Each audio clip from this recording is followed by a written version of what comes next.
Hello, everyone. I'm Stephen West. This is Philosophize This. No sponsor this week.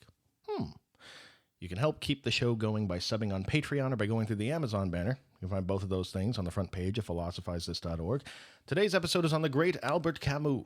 I hope you love the show today. So as you probably know by now, philosophy, or more specifically, the more abstract, out there ideas in philosophy can be a pretty tough thing to just cannonball into and fully understand them right off the bat. And I think most educators realize this, and a useful tool that I think a lot of them use to sort of set up a skeleton of an idea that they can flesh out later with more of the details is they try to take big ideas or even entire branches of philosophy and distill them down into a single sentence or a single question. For example, epistemology, notoriously referred to as the branch of philosophy that asks, how do we know what we know? Now, that's great as a working definition of epistemology if you need some frame of reference as you're learning about it. But the more you do learn about it, the more you realize that that's really only a fraction of what epistemology actually deals with.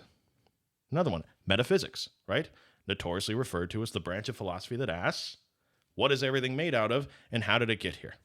Again, great definition for educational purposes, but the more you look into it, the more you realize all the metaphysics that definition's leaving out.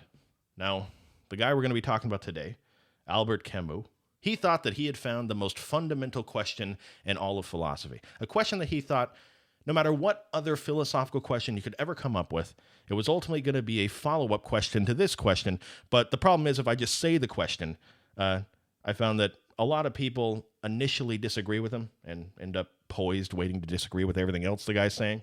So what I wanted to do to give some context to this question, just so we can better understand where Camus is coming from when he's asking it, is I wanted to tell you all a story. It's a story from Greek mythology about a king named Sisyphus. Sisyphus was the kind of king. He wasn't really feeling the whole pantheon of gods thing. You know, the whole, I'm going to rape you and then blast your remains all over the cosmos and make you into the Big Dipper. No, Sisyphus was known all throughout his life as somebody that really didn't march to the beat of the drum of the gods. So it came as no surprise when one day, when it was his time to die, Hades, Lord of the underworld, came to get Sisyphus, wrap him in chains, and suck him down to the blackened recesses of his realm. Now, Sisyphus, cunning as he was, when death shows up to take him that day, he starts talking to the Lord of the underworld, and he somehow convinces him of testing the chains that he brought out on himself before he uses them on him. It works. So when Death's all chained up and says, yep, these chains definitely seem to be in working order, sir, Sisyphus just throws him in his closet and goes on about his business. Now, as you can imagine, there are some consequences when Death doesn't show up to work. For one thing, people can't die. All throughout the myth of Sisyphus, they give examples of how people would, die on a battlefield and still show up to dinner that night. People would get run over by a horse and just stand up and dust themselves off and be fine. Point is, the gods soon realized what had happened. So, as you can also imagine, for Sisyphus, kidnapping the Lord of the Underworld and hiding him in your closet for a couple days, yeah, that has some serious consequences as well. So the gods sentenced Sisyphus to one of the most horrible fates imaginable. It's a motif that we've probably all seen at some point in our lives. Sisyphus is the guy condemned by the gods to a lifetime of rolling a boulder up a hill, back-breaking, grueling labor, only to reach the top of the hill and have the boulder inevitably roll back down to the bottom for him to start all over again. Condemned to a lifetime of pain and anguish and working hard only to have his efforts be completely futile in the end. That boulder is always going to, roll back down to the bottom of the hill. I don't know why I'm repeating myself. Now, Camus would say, what a wonderful metaphor. What a wonderful metaphor for your life. Now, I'll explain his reasoning here in a second, but just imagine if this is true. Imagine if the life you live right now is comparable to rolling a boulder up a hill only to have it inevitably fall back down again. If that is true, then as Albert Camus says, quote, there's only one really serious philosophical problem, and that is the decision of whether or not to commit suicide, end quote. This is his fundamental philosophical question that I was talking about. This is the question that underlies everything else to him. Should we commit suicide? Now, hold on, by golly. At this point, many of you may be saying, all right, come on. Don't you think that's just a little bit melodramatic, Camus? My life isn't that bad. I'm not condemned by the gods. I'm not rolling a boulder up a hill every day. I don't even like boulders. Well, it's a metaphor. Camus would say, look, we're born, we grow up, we get a job, and it's so easy in this modern life for people to fall into this momentum of living the same exact day over and over again. Up, work, home, TV, bed. Up, work, home, TV, bed. This isn't how human beings were meant to live. It's monotonous. It's tremendously unfulfilling. It's practically devoid of anything that even feels remotely rewarding. Saddest part about it to Camus is most people just go along with it and never really question it. But not everybody ends up this way. Camus would say that if you're not one of these people that just sort of sheepishly goes along with it and never questions it, well, then you're one of the lucky few people that get to have your very own existential crisis. Congratulations. Because what happens when you really take a look at that lifestyle, that up, work, home, TV, bed lifestyle, is you start to wonder if any of this stuff that you're doing every day matters. You start to feel isolated, start to feel alienated. You start to look at this death that's looming on the horizon for you, waiting for you, and you start to wonder, am I wasting this gift that's been given to me? Am I wasting my life? And when you have these feelings, you can't help but also feel pretty uncomfortable. So in an attempt to alleviate this discomfort, you start to ask yourself some really tough questions that are trying to get some clarity about this existence that you're in. What is the purpose of my life? What's the purpose of the universe, for that matter? What is the meaning of all this? Is life really just me sitting in my front room, watching Netflix day after day, waiting for my kids to one day pick me up and go casket shopping? Camus talks about how when we find ourselves in this uncomfortable place, we seem to have this longing for happiness, this appetite for clarity, or an appetite for being able to make sense of everything, trying to find the purpose that we serve. And an extremely common place that people start looking for that purpose, just, given the last several thousand years of human thought, is they try to look for some sort of preordained, cosmically prescribed meaning to it all. They look at their place within the universe and they ask themselves, what plan did this universe have for me? What function do I serve in the grand scheme of things? They ask these questions hoping for an answer, and what do they get? Silence. Nothing. Nothing answers you back as a human being when you ask those questions. It's not like there's some customer service rep from the universe call center that picks up. Well, Camus would say, given that fact, that leaves you with a very real problem on your hands. Because if nobody's picking up at the call center for the universe, we don't know what the purpose of the universe is. We don't know what our purpose is, or if we even have one. And what's worse is that you're just a human being. The only tools you have to arrive at the meaning of the universe are your eyes, ears, your sensory experience, and your ability to reason. That's it. The fact that you're met with silence when you ask these fundamental questions about your existence probably means that the tools you have at your disposal aren't doing the job that well. Now, from here, you can draw any number of conclusions. A common one that people draw is that not just because nobody's answering doesn't mean that we don't have a purpose. Maybe we do, in fact, have a purpose, but to whatever prescribed that purpose to us, it's just not very important for us to know for certain what that purpose is. Or maybe if we knew what our purpose was, it would sabotage our ability to fulfill that purpose. For example, Genesis 1:28. God tells Adam to rule over all the fish and fowl and every living creature that moves on the ground, right? Wow, which I just realized doesn't really cover any underground animals. The point is, if you believe that the purpose of every animal in the world is for us to rule over them, part of that being that God allows us to eat these creatures, a cow doesn't know its purpose. And you can imagine how, if that cow knew its purpose in the grand scheme of things laid out in Genesis, it might inhibit its ability to fulfill that purpose. It'd be trying to stay away from us lucky humans as much as possible because it's trying to survive. Maybe it's the same way for human beings. Maybe if we were able to know for certain what our purpose was, it would sabotage our ability to accomplish it. Now, another possibility you might arrive at when you ask yourself these questions and you're left with nothing but, the celestial dial tone, is that maybe this universe has no meaning. Maybe the universe has no meaning. Or even if it does have a meaning, maybe just because of these crude tools, these eyes and ears and our ability to reason, maybe it's impossible for you to ever discover that meaning with certainty at all. You know what? When you're asking these questions, who really wants to believe that? I'm not going to let some existential crisis ruin my day. So let's hold out hope. How about that? Maybe I do have a purpose. After all, sure, I'm just a human being, but the flip side of that is I'm just a human being. Who am I to make some proclamation about there being no meaning to everything in the universe? So you arrive at this place, you decide you're going to reserve judgment, keep your eyes peeled for that meaning all around you, and you're going to go on with your life. Usually people do this with a set of idealistic expectations about how the universe is going to be treating them. After all, it kind of makes sense. If you do play some sort of role in the grand scheme of things, easy assumption to make from there is that the universe must have some sort of way to protect that investment.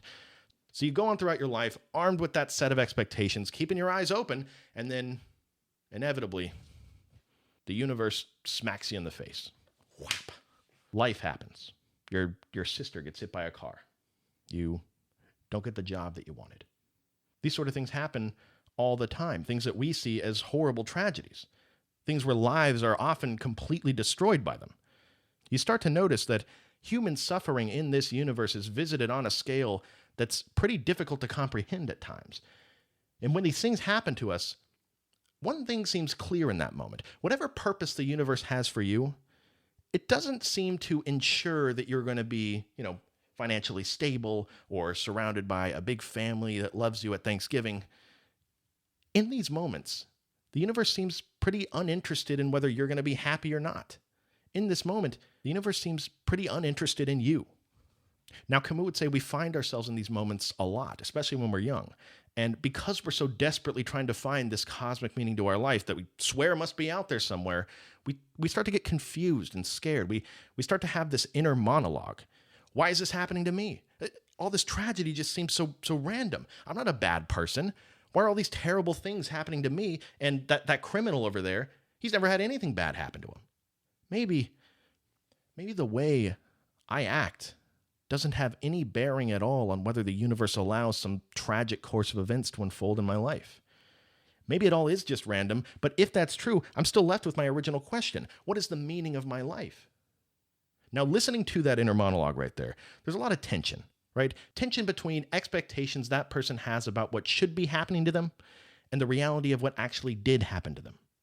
Camus would say this tension he thought we all face at some point, and I'm sure we've all had a similar inner monologue to the one we just heard at some point in our lives.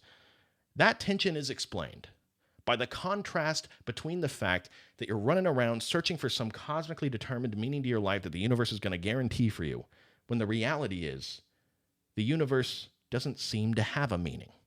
Or at least if it does, we don't know what it is, and it's impossible for us to know for certain what it is, at least right at this second.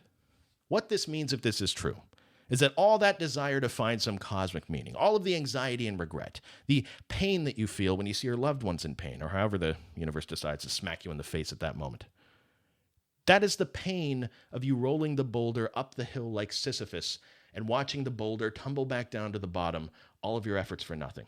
See, ultimately to Camus, it doesn't matter how hard you push the boulder. It doesn't matter how much you agonize over trying to find that cosmic meaning. Eventually, you're going to die. Everyone you've ever known is going to die. Your name's going to be forgotten. Walmart's going to take over the world. The sun's going to inflate and explode and destroy any trace of you that could possibly be left.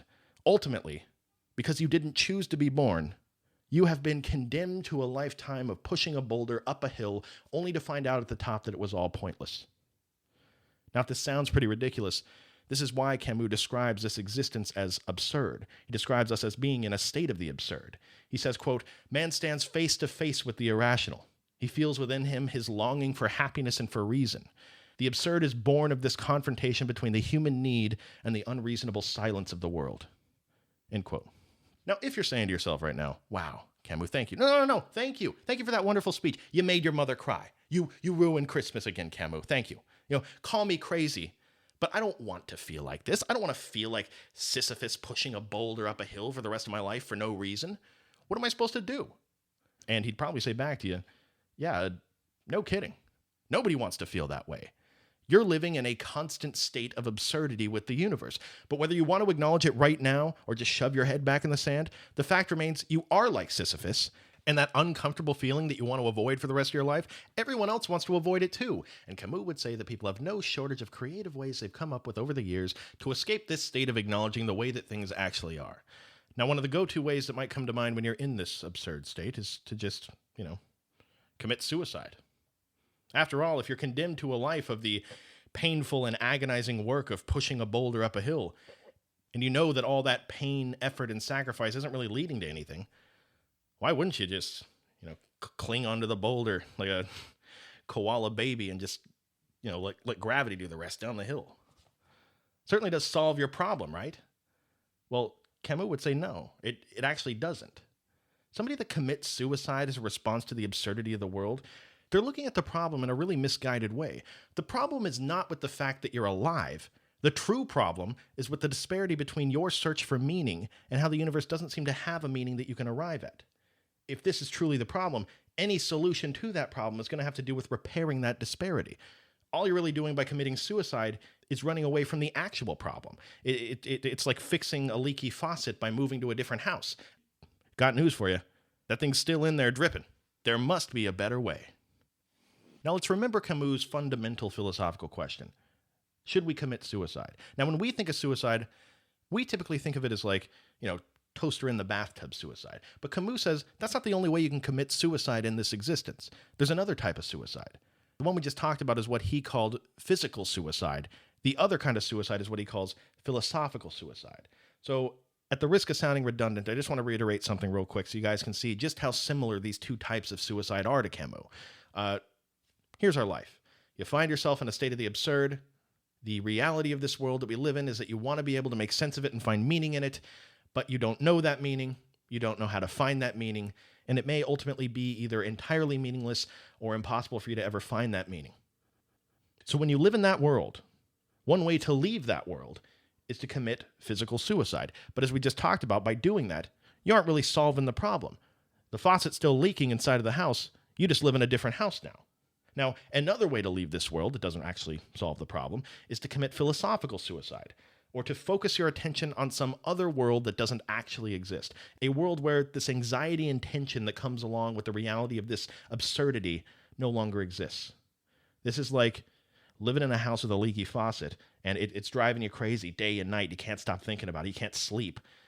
But instead of fixing the faucet, you just put in earplugs and pretend like faucets don't actually exist. Now, the most obvious example of this from human history would be religion. I mean, common to most denominations, at least in our modern world, they literally focus their attention on another world, one that's devoid of anxiety, one that provides meaning to everything you do in your life. But make no mistake, followers of religion are not even close to the only people guilty of philosophical suicide to Camus, though I do think it's interesting to pause on them for a second to notice something that's unique about Camus' approach. He may throw around the word meaningless a lot, but let's not misunderstand where he's coming from here. Camus doesn't see himself as some sort of anti-Thomas Aquinas. He's somebody that goes into great detail and writes entire books presenting how he has a philosophical proof of how the universe has no meaning. Now, he didn't do any of that. He sort of comes at it from the other side. He just tries to explain the reasons why there's such a huge incentive to create that cosmic meaning for ourselves and then confer that meaning onto the universe. Again, that state of the absurd is a pretty horrible place. Camus saying, if somebody's willing to physically commit suicide to get away from it, they're definitely going to be willing to adopt some awesome-sounding meaning to their lives where they get to live forever and then walk around with a confirmation bias. Now, as I said, followers of religion are not the only people out there to Camus that are looking to another world to alleviate this feeling of the absurd. And what I mean by another world is simply some pre-manufactured system of beliefs that don't really reflect this world's reality. It's just an attempt to simplify the world down into terms that are easily understandable so that you don't have to contend with the true, unbridled ambiguity of it all. And really, that could be any number of things. Nationalism, racism, sexism, your political outlook, even things like watching TV or playing video games all day. Again, the goal of committing philosophical suicide is to sort of revel in a state of certainty that somebody else gave you, a state of certainty that doesn't actually exist, so that you can get rid of the uncomfortable feeling of answering those fundamental questions about your existence. Again, it's like putting earplugs in and pretending like faucets don't exist. And if that's a funny visual, look around you right now. Most people are doing it. Now for Camus, philosophical suicide runs into the same problem as physical suicide. It doesn't actually solve the problem. It just deludes you into believing that you already know everything about existence. Now, if you're one of those people out there saying, what's wrong with a little bit of hope, Camus? He'd probably say back, hope? Stop hoping. Stop looking at some other world that doesn't exist, that's inside of a TV screen or inside of a book or inside of your reductionist view of the way that things are. Stop looking at that other world and start looking at this one. That hope, that constant looking to some other world, robs you of so much in this one. Hope may well be a calming influence when you're in that state of absurdity. But think of the cost to you. It robs you of the here and now, everything you could be experiencing now, but aren't. See, Camus didn't think that any form of suicide was the right answer to this existential crisis. Physical suicide and philosophical suicide are just two different ways of running from the problem. But Camus thought, how about instead of running from the problem, you welcome the problem with open arms. You embrace the problem. Chain yourself to the problem. Find comfort in the uncomfortable. See, the thing Camus thought that people that commit philosophical suicide never understood is that not running from the absurd, but facing your existence head on and acknowledging it, standing in its face, that makes you a pretty amazing person. That's a pretty awesome accomplishment. How many other people you know that are brave enough to do something like that? And bravery is how he thinks of it. To Camus, somebody that faces their existence and doesn't run and hide from it is known as an absurd hero. That's what he calls him, a hero. See, because to be aware of the absurd and stand in its face, in a strange way, is to be superior to it. Take the absurd head on, stop hoping and looking to another world that may not ever exist, and spend your time in the wealth of here and now, which to Camus seems to be sensory in nature. Camus talks about enjoying the little things in life, enjoying the company of family and friends and good food, and just sort of appreciating the sensory experience that we were given, one that we're certain of. The picture that he's been painting starts to become very clear and very beautiful. Do the things that make you feel good. If you love spending time with your family, enjoy them and appreciate them, because you never know when this disinterested universe is going to take them away. Enjoy your food if you have it. You never know when this disinterested universe is going to throw a worldwide dust bowl our way and you'll be fighting to the death for a bag of peanuts. Yeah, maybe we are like Sisyphus. Maybe nothing we do will ever live on eternally, and maybe the anxiety and the regret and all the hard work that we put into this life is going to ultimately be meaningless. But the gods only condemned Sisyphus to push the boulder. They didn't condemn him to resent the process.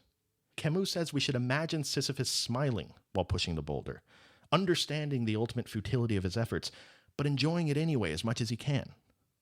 This is a model of how we should live our lives. You don't need to hate or run away from the absurd. You can embrace it and smile anyway. Imagine if you were 13 years old again, your parents grounded you for staying out too late or something. The only reason that punishment works is because you hate the idea of being grounded. The only reason your parents use it is precisely because you don't like it. How much sense would it make for your parents to say, you're grounded, now go to Disneyland? It wouldn't work. Imagine enjoying every second of being grounded. Wouldn't have been that bad, to be honest. This is what we have to do with the absurd. Push our meaningless boulder up the hill, but smile and enjoy it as much as we possibly can while we're here. Now, the last two episodes have been on Sartre and Camus, two people that, for part of their life, were practically best friends, and the other part of their life were worst enemies. The next episode is going to be on one of the most famous back-and-forth debates in the history of the world between Sartre and Camus. Thank you for listening. I'll talk to you next time.